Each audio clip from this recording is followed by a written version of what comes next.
What's up guys? Malulutong nasakit kayo ba problema niyo? Ano? Ganito lang gawin niyo. Pin out niyo lang then make sure na hindi na baliktad yung terminal ng sakit. May polarity kasi yan na possible na matama ng ECU. Tanggalin niyo na yung lock ng socket. Yan yung tinatanggal ko ng kulay blue. Yan.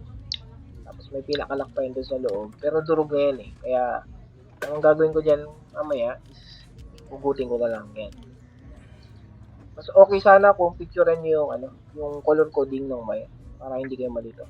Kinuha ko na yung surplus Japan na socket. Yan. Papalit ko. Yan. Hinugot ko na lang. Ayan. Sobrang dutong. Wala na talaga. Tapos, taktak nyo muna kasi may mga naiwan dyan na durog na socket. Yan. Taktak nyo yan. Tapos, pin out nyo lang. Yan. Diba? Dali. Tapos, kunin nyo yung lock. Yan. Para hindi mahugot. Yan. Ayun, wala na talaga. Possible na kasi mag-loose yan. Loose connection na yan. Mamamalya kayo niyan pagdating ng araw.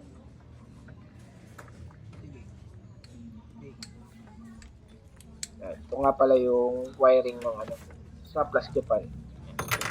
Mas okay pagka Japan kasi sariwa yun.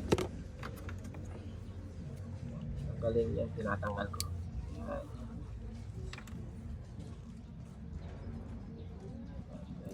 May lock pa sa loob yan. Pagka sariwa pa yung socket, yan. Mahirap pa hugutin yan kahit tinatanggal nyo na yung lock. May pangalawang lock kasi yan doon sa loob eh. Tanggalin nyo lang yan.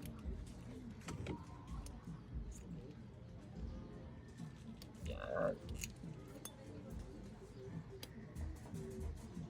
Yan. Diba? Dali lang.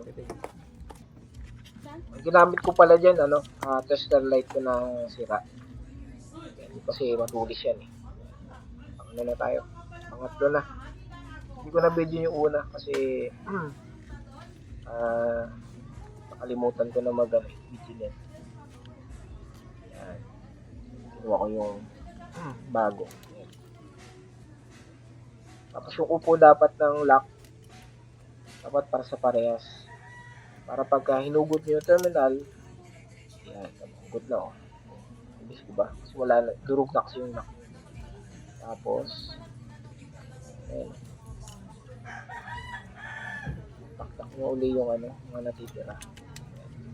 Hindi kasi papasok pa yan pagka, pag may mga tira-tira pa na plastic. Yan, oh. Tapos balik nyo uli yung kulay blue. Lock.